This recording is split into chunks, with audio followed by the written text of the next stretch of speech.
Ya, bismillahirrahmanirrahim. Assalamualaikum warahmatullahi wabarakatuh. Waalaikumsalam. Selamat malam dan salam sejahtera bagi kita semua yang saya banggakan, para peserta dan hadirin yang berbahagia. Pertama-tama, marilah kita panjatkan puji syukur kehadirat Allah Subhanahu wa Ta'ala yang telah memberi rahmat dan karunia-Nya kepada kita semua. Sehingga pada hari ini kita dapat berkumpul di ruang virtual Jumhur Meeting ini. Sholawat serta salam semoga senantiasa tercurahkan kepada junjungan kita Nabi Agung Muhammad Shallallahu Alaihi Wasallam yang kita nantikan syafaatnya di yaumul akhir nanti. Hadirin yang berbahagia, perkenalkan, saya Master of Ceremony, saya Nabila Lestari Saadah, akan memandu acara pada hari ini. Adapun susunan acara dalam kegiatan pada hari ini adalah sebagai berikut. 1. Pembukaan, yang kedua penyampaian materi, ketiga sesi tanya jawab, keempat ada closing statement, yang kelima ada dokumentasi bersama, yang keenam penutup. Oke, baik. Kita mulai acara dengan pembukaan. Mari kita awali acara ini dengan ucapan basmalah bersama. Bismillahirrahmanirrahim. Selanjutnya, penyampaian materi sosialisasi GELIS oleh peserta GELIS, Saudara Ariel Alamsyah, dipersilahkan. Oke, terima kasih buat MC kita kali ini Saudari Nabila Lestari Saadah. Untuk memberikan waktunya untuk saya untuk menyampaikan sosialisasi kali ini. Pertama-tama, langsung aja kita ke inti materi dari ini, teman-teman. Dari kita nih buat sosialisasi gitu buat teman-teman ya tentang GELIS gitu kan. GELIS itu apa sih? GELIS itu adalah gerakan literasi syariah. Tujuannya itu untuk menumbuhkan minat baca dan literasi dari kalian nih buat mahasiswa khususnya kan. Meningkatkan minat baca kalian tentang ekonomi syariah gitu kan. Nah, langsung aja nih untuk penyampaian video sosialisasi akan di-share screen oleh Pak Aras Panitia. Silakan untuk share screen videonya.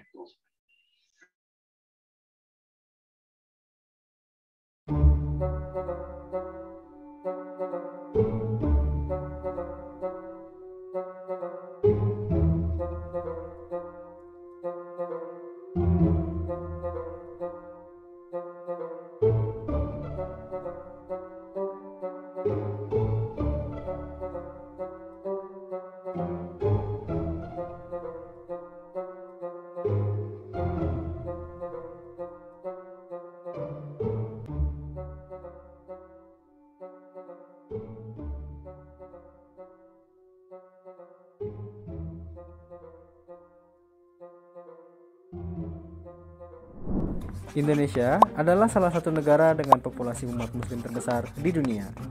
Rendahnya literasi keuangan syariah menjadi latar belakang gerakan literasi keuangan syariah. Di video sebelumnya sudah dijelaskan mengenai ekonomi syariah secara umum. Video kali ini Pak Herman akan menjelaskan tentang bank syariah.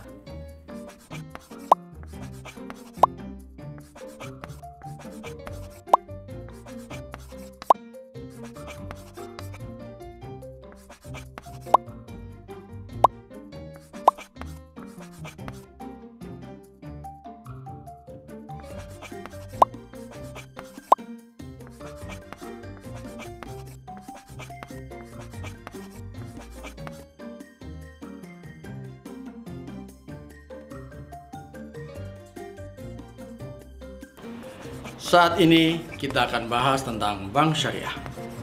Jenis bank dibedakan berdasarkan fungsinya.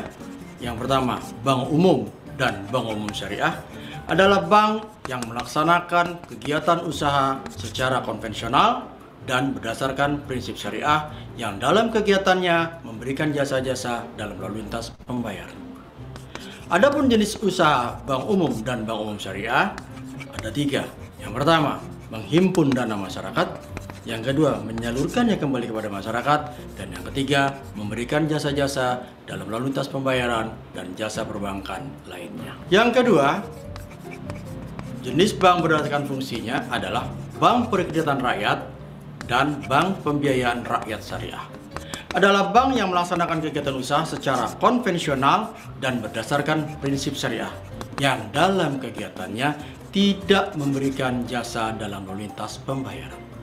Adapun jenis usahanya adalah menghimpun dana dari masyarakat dalam bentuk deposito berjangka, tabungan, dan atau bentuk lainnya yang dapat dibersamakan dengan itu, dan boleh memberikan pembiayaan ataupun kredit.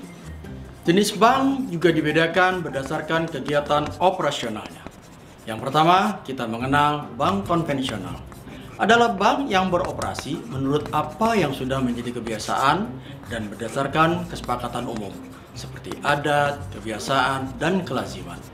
Sedangkan bank syariah adalah bank yang beroperasi sesuai prinsip-prinsip syariah Islam, khususnya yang menyangkut tata cara bermuamalah secara Islam, yaitu hubungan interaksi antar manusia di dalam memenuhi kebutuhannya yang bersifat duniawi. Berikutnya adalah jenis-jenis bank syariah. Yang pertama kita mengenal bank umum syariah, yaitu bank yang melaksanakan kegiatannya memberikan jasa-jasa dalam lalu lintas pembayaran dan fungsi-fungsi perbankan lainnya. Yang kedua, unit usaha syariah, yaitu unit kerja dari kantor pusat bank umum konvensional yang berfungsi sebagai induk dari kantor cabang syariah atau unit syariah tersebut. Adapun akad di dalam transaksi bank syariah, pertama kita harus mengetahui dulu apa itu akad. Akad adalah keterkaitan antara ijab dan qabul. Ijab adalah pernyataan pemindahan kepemilikan dan qabul adalah pernyataan penerimaan kepemilikan. Akad transaksi di bank syariah dibagi menjadi dua. Pertama, akad tijarah yang dalam kegiatannya digolongkan untuk mencari keuntungan. Sedangkan yang kedua, akad tabaruk yang di dalam kegiatannya tidak mencari keuntungan. Di dalam bank syariah ada beberapa pola di dalam akad.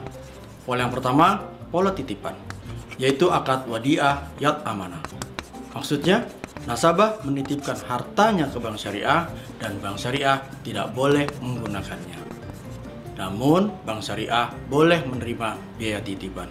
Contoh produknya adalah safe deposit box. Yang kedua, kita mengenal dengan wadiah yad damanah. Artinya, nasabah menitipkan hartanya kepada bank syariah dan bank syariah boleh menggunakannya atau memanfaatkannya. Contohnya, tabungan dan giro. Yang kedua, pola pinjaman. Yang pertama, kita sebut dengan akad qard, yaitu artinya pinjaman yang tidak boleh ada tambahan dalam bentuk apapun dan hanya mengembalikan pokok pinjaman. Yang kedua, kita mengenal dengan qardul hasan. Artinya pinjaman untuk kebajikan dan tidak ada kewajiban atau tanpa harus mengembalikannya. Yang ketiga, pola bagi hasil. Yang pertama, kita mengenal dengan akad mudharabah, yaitu adanya para pihak. Pertama, pemilik modal atau bank disebut dengan sohibul mal, dan yang kedua, nasabah atau pengelola yang disebut dengan mudharib.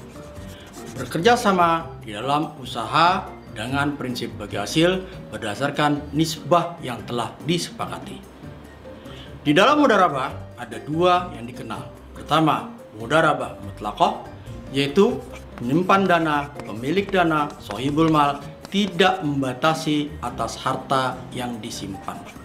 Sedangkan mudharabah muqayyadah adalah pemilik dana atau sohibul mal membatasi atas penggunaan dana tersebut, diantaranya jenis usaha, tempat usaha, dan jangka waktu maupun nisbah yang disepakati.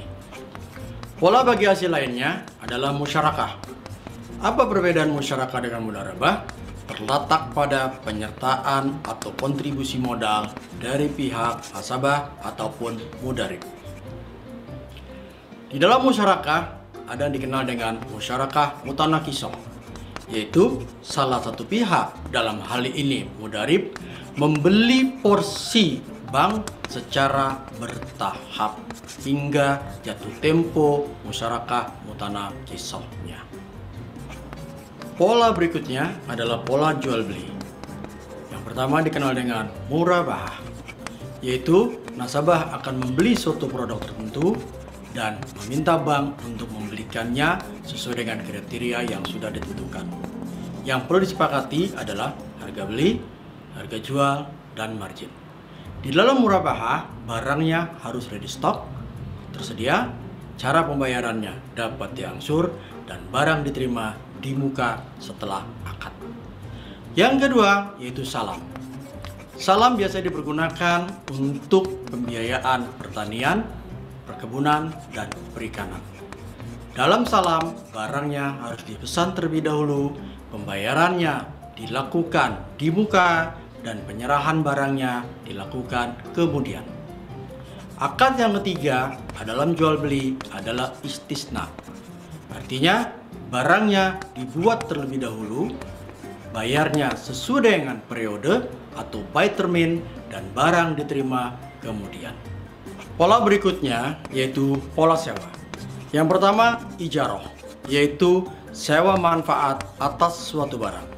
Di akhir masa sewa, barang harus dikembalikan kepada pemiliknya. Dalam hal ini, pemilik boleh mendapatkan imbalan jasa atau biaya sewa. Yang kedua, kita mengenal dengan IMBT, yaitu Ijarah Muntahiyah Bit Tamlik, yaitu transaksi sewa. Di akhir masa sewa, ada opsi pemindahan kepemilikan dari pemilik kepada penyewa. Pemindahan kepemilikan dapat dilakukan dengan dua cara, yaitu dengan jual beli dan hibah. Pola lainnya adalah pola jasa. Yang pertama, kita mengenal dengan akad wakalah, yaitu mewakilkan. Bank mewakilkan nasabah atau sebaliknya nasabah mewakili pihak bank. Dalam hal ini, yang mewakilkan berhak mendapatkan imbalan tertentu. Contoh dalam transaksi perbankan adalah transfer, clearing, RTGS, inkaso, dan pembayaran gaji. Yang kedua, akad kafalah, yaitu mengalihkan tanggung jawab atau memberikan jaminan. Dalam hal ini, contoh di perbankan adalah bank garansi. Adapun akad yang ketiga adalah hawalah, yaitu pengalihan utang atau piutang dari orang yang berhutang kepada yang berhutang kepada orang lain yang wajib menanggung atau menerimanya. Contoh dalam perbankan adalah anjak piutang. Pola lainnya yaitu rahan, artinya menahan harta milik nasabah sebagai jaminan atas pengembalian pinjaman. Dalam perbankan dikenal dengan produk gadai. Yang berikutnya akad sarf, yaitu jual beli suatu valuta dengan valuta asing. Dalam contoh perbankan saat ini dikenal dengan money changers. Akad berikutnya adalah ujroh, yaitu imbalan yang diberikan atau diminta atas suatu pekerjaan yang telah dilakukan. Di dalam perbankan dikenal dengan fee-based income, penyewaan safe deposit box, dan penggunaan ATM. Sebagai penutup, Bank Umum Syariah maupun unit usaha syariah di dalam menawarkan atau memasarkan produk dan jasanya pada prinsipnya sama dengan bank umum konvensional. Perbedaan hanya terletak pada sistem operasional dan mekanismenya yang sesuai dengan syariat Islam. Di samping itu, layanan perbankan syariah tidak hanya diperuntukkan bagi umat Islam atau kaum muslim, namun dapat juga digunakan dan dimanfaatkan oleh kalangan non-muslim dan masyarakat pada umumnya.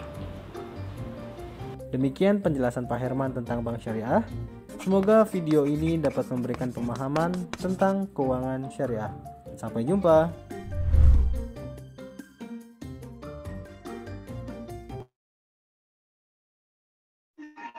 Jadi itu sosialisasi dari kita Muhammad Institute sebagai peserta dari Geologis gitu teman-teman ya. Di sini saya ingin mereview sedikit aja dari materi yang tadi, bahwasanya Bank Umum Syariah itu, Bank Umum dan BPR itu sama. Yang hanya membedakannya itu hanya di jalur pelintasan pembiayaannya ya. Jadi BPR itu tidak mengadakan seperti pembiayaan pada umumnya di bank. Yang membedakan hanya itu, tapi sama-sama dengan lembaga keuangan ya kan. Lalu ada unit usaha syariah. Nah, unit usaha syariah ini bagian dari bank konvensional. Jadi dia tuh seperti cabang lah untuk bank konvensional, tapi dia menjalankan prinsipnya tuh sebagai prinsip dari syariah gitu kan. Nah, jadi itu aja review singkat dari saya. Semoga social studies tadi tersampaikan ya. Untuk agenda selanjutnya saya kembalikan ke MC. Oke, baik. Terima kasih kepada Saudara Alamsa. Selanjutnya kita masuk ke sesi tanya-jawab untuk 3 orang penanya. Oke, pertanyaan yang pertama yaitu, boleh silahkan untuk penanya. Saya Kak, mau tanya. Oh iya, boleh. Sebelumnya mohon maaf ya Kak, saya izin off cam karena lagi tidak kondusif. Ya.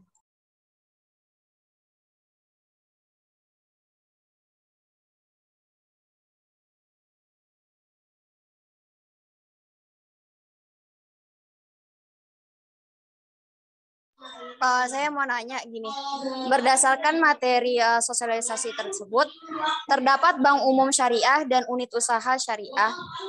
Dari kedua tersebut, dari dua jenis tersebut, apa yang membedakan keduanya? Itu Kak yang saya mau tanyain. Makasih.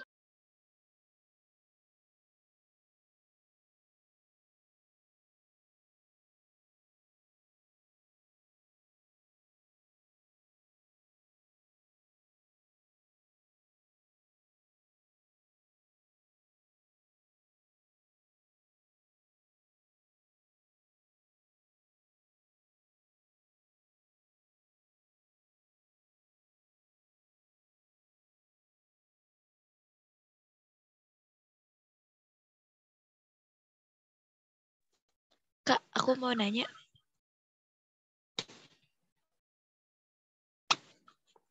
Boleh, Kak? Silahkan. Seperti yang kita ketahui bersama kan, literasi ini tentang ekonomi syariah di Indonesia ini kan masih lemah ya. Nah, gimana caranya untuk meningkatkan literasi tersebut?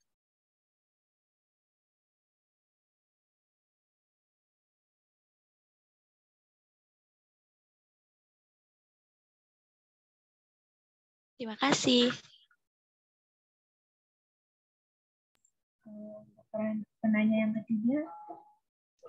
Kak, saya mau tanya. Iya, dipersilahkan. Mungkin saya mau bertanya untuk bisa menjelaskan nggak sih perbedaan dari akad murabahah sendiri dengan ijarah mutayya bitamlik?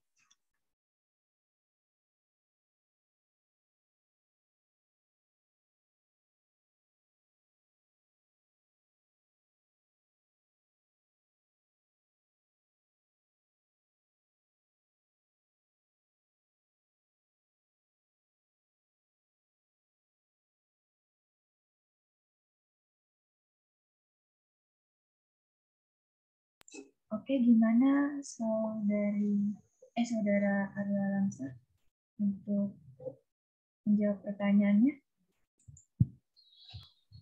Ya, oke, buat teman-teman terima kasih yang udah bertanya ya. Di sini kita sama-sama belajar aja karena kita kan sama-sama mahasiswa ya. Jadi kita di sini sama-sama mempelajari aja. Jadi di sini itu menurut saya pribadi aja ya, bukan menurut ahli ataupun siapapun itu. Jadi pertanyaan pertama kan, berdasarkan materi tersebut, terdapat bank umum syariah dan unit syariah, apa yang membedakan keduanya. Nah, jadi gini teman-teman, jadi secara sederhana, perbedaannya itu terletak pada operasional kerjanya dua lembaga tersebut gitu kan. Bank umum syariah itu merupakan lembaga keuangan yang berdiri sendiri menjalankan operasionalnya dengan prinsip syariah. Kemudian unit syariah itu lembaga keuangan yang tidak berdiri sendiri. Jadi itu dia mesti terdapat dalam induk di bank konvensional gitu. Contohnya adalah Bank BTN gitu kan. Bank BTN kan ada namanya BTN Syariah kan. Nah, BTN Syariah itu masih termasuk unit usaha syariah, jadi itu bukan bank umum syariah gitu. Jadi masih termasuk unit syariah, bukan bank umum.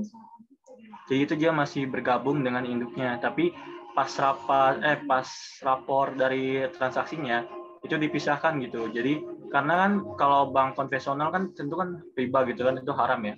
Jadi unit usaha syariah itu dipisah gitu untuk raportnya sama bank konvensional. Jadi yang membedakan itu aja sih. Jadi kalau bank umum syariah itu terdiri sendiri gitu, berdiri sendiri. Nah, kalau unit syariah itu masih tergabung dalam induknya gitu. Contohnya BTN yang tadi saya ceritakan. Lalu yang kedua tadi untuk meningkatkan literasi ya. Sebenarnya sih saya meningkatkan literasi itu di era digital saat ini sangat mudah ya. Apalagi kan di mana teman-teman semua dari anak kecil, remaja, bahkan dewasa pun sudah memiliki gadget kan, dan juga sangat mengerti dari internet tersebut. Nah, di era inilah kita bisa memanfaatkan gitu kan dari era digital ini, di mana kan kita bisa memperoleh sebuah informasi itu dengan mudah gitu kan. Jadi sebisa mungkin, contohnya kayak kegiatan ini kan, sosialisasi Golis, gerakan literasi syariah. Nah, dari contohnya hari ini kita bisa nih buat teman-teman juga untuk membuat seperti konten menarik di media sosialnya untuk menambah pengetahuan untuk teman-teman kita yang tidak mengetahui tentang perbankan syariah. Khususnya kita nih mahasiswa perbankan syariah ya kan. Kalau bukan kita, siapa lagi yang akan mensosialisasikan tentang perbankan syariah ini kan. Jadi buat kita tuh harusnya juga membantu gitu untuk meningkatkan literasi dari ekonomi syariah ini ya kan. Jangan hanya kita menuntut aja untuk pemerintah untuk melakukan ini, kita harus berperan juga dalam meningkatkan literasi syariahnya. Lalu untuk pertanyaan selanjutnya, apa yang membedakan untuk menjelaskan akad murabahah dengan ijarah tahiyah bil al-tamlik IMBT? Sebenarnya ini yang membedakan tuh hanya di proses awalnya ya, di akadnya. Karena kan akad murabahah kan akad jual beli. Jadi akad jual beli itu kalau teman-teman membeli sesuatu, nanti bank itu akan membelikannya gitu. Jadi misalnya nih, seseorang ingin membeli mobil dengan harga 100 juta. Nah, bank ini akan membeli mobil itu yang 100 juta gitu. Terus bank ini akan menjual kepada kalian dengan margin gitu. Margin ini tentu sesuai dengan kesepakatan kita. Misalnya kesepakatan di awal tuh 120 juta. Nah, kita sepakat dengan bank syariahnya. Nah, itu namanya udah termasuk akad gitu. Kalau kita nggak sampai setuju, ya nggak apa-apa. Itu kan sesuai kita kan, sesuai kemauan kita. Itu kan akad kan adalah kesepakatan kan. Jadi kalau kalian udah sepakat dengan bank tersebut, maka terjadilah sebuah akad gitu. Makanya membedakan dengan bank syariah dengan bank umum itu. Kalau bank umum kan nggak seperti itu kan. Kita kan harus sesuai bayar bunga juga kan. Nah, disinilah di Islam tuh dilarang itu bunga. Karena tuh bunga tuh tanpa melakukan apapun menghasilkan margin gitu kan. Beda dengan bank syariah. Bank syariah tuh sesuai kesepakatan. Jadi kalau kalian nggak sepakat ya nggak usah dilanjutin gitu kan. Nah kalau jadi tadi itu buat murabahah ya. Kalau ijarah mutahiyah bil tamlik kan IMBT. IMBT itu kan adalah ijarah ya. Ijarah itu kayak ijarah biasa namanya kan, berarti pinjaman kan. Nah bedanya sini adalah pinjaman atau sewa kalian tuh berangsur gitu. Jadi ntar di akhir periode kalian akan memperoleh barang tersebut juga. Jadi ya bersama murabahah sama IMBT itu sama-sama diakhiri dengan kepemilikan pemilik dari barang yang kalian akadkan di awal gitu kan. Jadi sebenarnya semua ini tergantung akad dari kalian. Jadi kan di dalam prinsip syariah, khususnya di bank syariah tuh banyak akad kan buat teman-teman.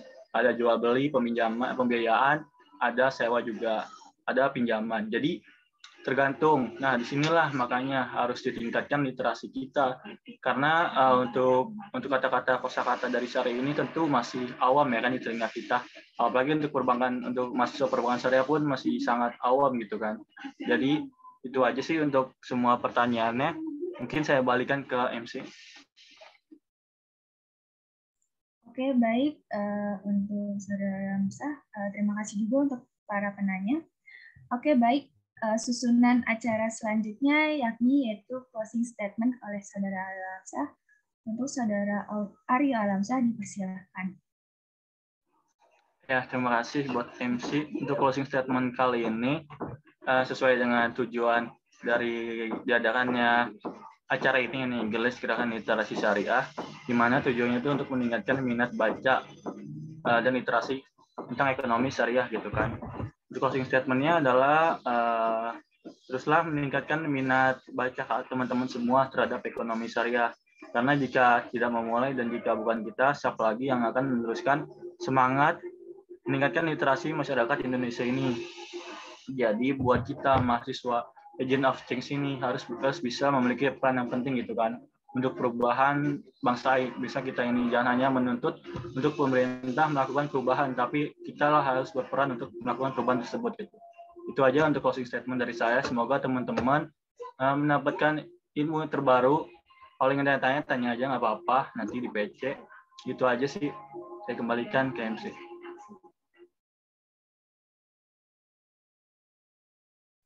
Oke, baik. Terima kasih kepada Saudara Ariel Lamsa atas closing statement-nya.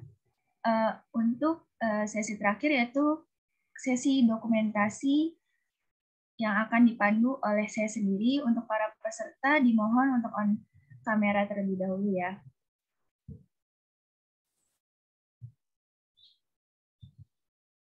Gimana nih? Ayo, Ken. Sebentar aja.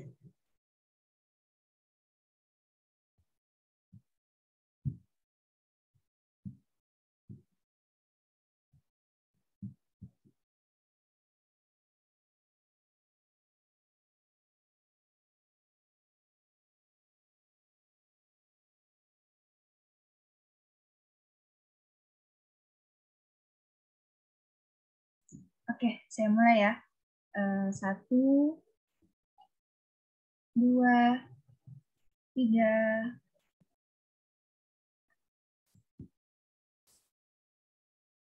Sebentar.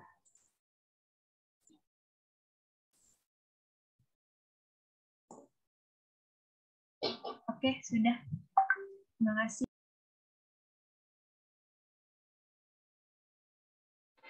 Oke, terima kasih buat teman-teman ya yang udah hadir. Oke, baik. Saya akan tutup terlebih dahulu, yaitu demikian serangkaian acara pada hari ini. Saya selaku MC mohon maaf apabila ada salah kata yang kurang berkenan. Selebihnya saya sampaikan terima kasih kepada para peserta yang telah hadir. Kurang lebihnya mohon maaf. Wassalamualaikum warahmatullahi wabarakatuh. Waalaikumsalam warahmatullahi wabarakatuh.